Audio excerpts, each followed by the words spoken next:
Solitude has been used at many levels for analytical reflection, innovation, and deep thinking. Bill Gates had a ritual known as Think Week. Twice a year, he would disappear from the Microsoft campus for an entire week to analyze, reflect, and strategize on his own. You may have also heard that many companies are introducing, and some are already practicing, the concept of giving employees dedicated brainstorming time through initiatives like No Meeting Fridays or No Meeting Wednesdays. Back in my corporate days, I saw people in leadership positions create their own customized rules around this. Personally, it helped me as well. I didn't have a specific day, but toward the end of the week, I would keep the first half of Thursday and Friday free. Unless something was absolutely necessary and required a mutual available time with others, I wouldn't schedule any meetings during those hours. And honestly, many of my best ideas and collaborative solutions came during that time. It allowed me to look at the same situation from different perspectives. It helped me to move forward when I felt stuck. Sometimes what I was looking for was already right in front of me, but because I kept gathering more and more information, I ended up going in circles. Now, why don't we try this more often? At some point between then and now, we seem to have developed a strange guilt around solitude.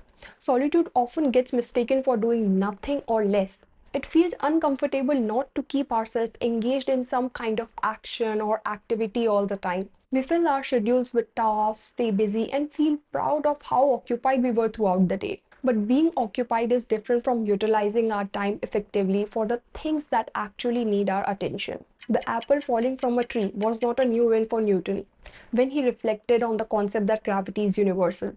What mattered was the space he had to connect the dots. When we don't create the space or mindset to use silence and solitude as tools for our growth, we miss things that are right in front of us but remain unnoticed. Of course, learning is valuable, but you can't solve every problem simply by adding more and more input. You also need time to process, organize, and shape what you already know. Here we are talking about solitude as part of your overall toolkit. For example, if you run a business, understanding operations helps you. Understanding finance helps you. Similarly, in any field, understanding and utilizing solitude as a skill can work strongly in your favor. You can practice it every day or as often as needed by setting aside dedicated time for it. And because it doesn't have to be intense or rigorous, it becomes sustainable. When you choose to sit with yourself, you gradually learn more about who you are. That self awareness brings greater clarity and a better ability to navigate both life and work.